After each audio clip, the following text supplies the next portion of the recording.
On 9th of August 2024, a junior doctor was brutally raped and murdered in the Arjikar Hospital and Medical College situated in Kolkata.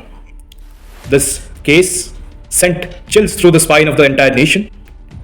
It devastated the entire nation. A lot of developments have taken place, and every passing day, an update comes up regarding this present case. One of the most crucial developments in this case was the judgment, the verdict of the Sealdah Sessions Court in the Arjikar rape and murder case. After the trial took place, the judge pronounced a verdict. He convicted the prime accused, the only accused so far, that is Sanjay Roy, and he was sentenced to life imprisonment. And this was the exact thing that devastated and disappointed millions across the nation, because all of us had faith in the judiciary of our nation.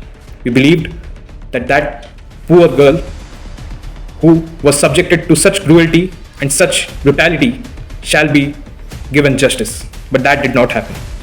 With utmost respect to each and every court of law across the nation, from the lowest court of law till the highest court of law, that is the Supreme Court, I have utmost respect for each and every court of law. I do not mean any sort of disrespect to any court of law.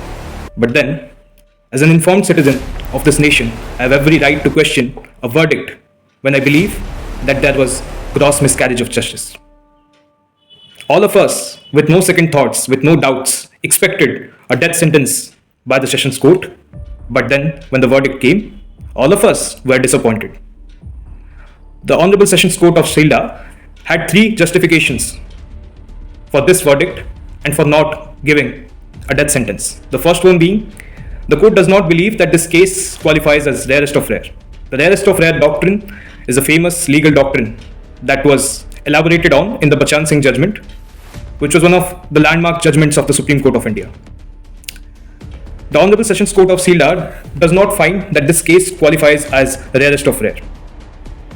But then, let me remind you about the autopsy report of the victim, which clearly states there was bleeding from both her eyes and mouth, injuries over the face and nails. The victim was also bleeding from her private parts.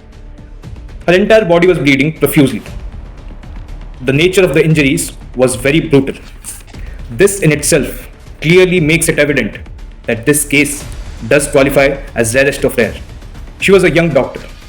She did no wrong. She was doing her duty. She was taking some rest after serving patients, after saving lives.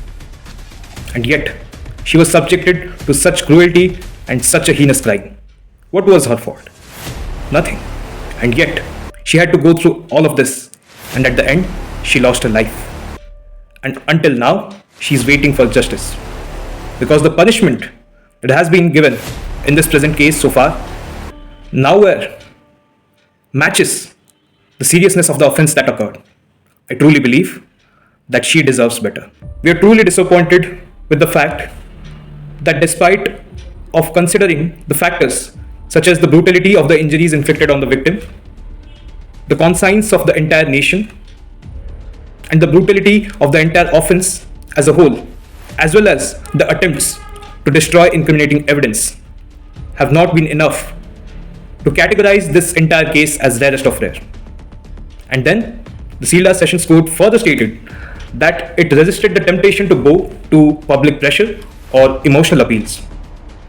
But then, if at all we keep aside public sentiments, if at all we forget about what the public wants, if we forget about the public pressure, the bare case in itself qualifies as rarest of rare, and it is one of the most heinous crimes that has occurred in the history of our nation. We do not need to take public sentiments into consideration to let this case qualify as rarest of rare. The case in itself, its circumstances and the facts of the case clearly make it evident that this case is rarest of rare. And then the justification that the court avoided the thought process of an eye for an eye, the court avoided an approach of revenge, is also unjustified in itself. The culprits in the present case committed a very heinous offense. They were absolutely cruel and brutal, and that's clearly evident through the autopsy report as well as the evidence that has been collected from the crime scene. We are not considering revenge at any cost. We want a punishment that equates with the seriousness and the gravity of the offense. Since they committed a very heinous and a very gruesome offense, I think the punishment as well should be equally cruel on them. A person who takes the life of an innocent doctor who was on her duty, who had no fault, deserves to die, no matter whoever that person is and what the number of people in this case was. Well, it is quite foolish if we believe that this entire offense was committed by only one person. I strongly believe that multiple people were involved in this entire offense, and I hope that they are caught soon. And I hope that Abhaya will get justice. If not in the Court of Sessions, I have faith that the upper courts will provide her justice. Now, coming to the recent developments in this case, today itself, the Calcutta HC has rejected the plea of the state, who had challenged the order of the Sessions Court and demanded a death penalty. At the same time, the Calcutta HC has admitted the appeal of the CBI. This matter is simultaneously being heard by the Supreme Court of India, and they have warned and instructed the counsel representing the victim and her parents to be careful, because there's a conviction in this present case, and they have rightly pointed out the fact that when they are approaching the court for certain relief, they should be careful regarding what they are seeking from the court of law. And well, that is not a major issue.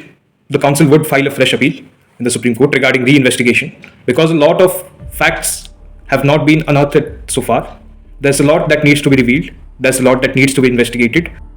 I hope and I also pray that may there be evidence that makes it clear and crystal clear that there's the involvement of multiple other persons. I hope the actual culprits are punished, and I also hope that no innocent gets falsely framed in this entire issue.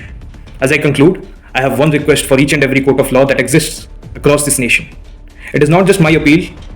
The same appeal shall come from each and every citizen across this nation.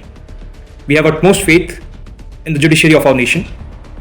We respect each and every court of law, but at the same time, we request and urge each and every court of law that comes across such a case to kindly consider the seriousness of such crimes, to kindly consider the brutality that the victims of such cases have to go through, and also keep in mind that when a case devastates the entire nation, when it shakes the conscience of the entire nation, it should be categorized as Dearest of rare. That's all we pray and urge to each and every court of law across the nation. Thank you.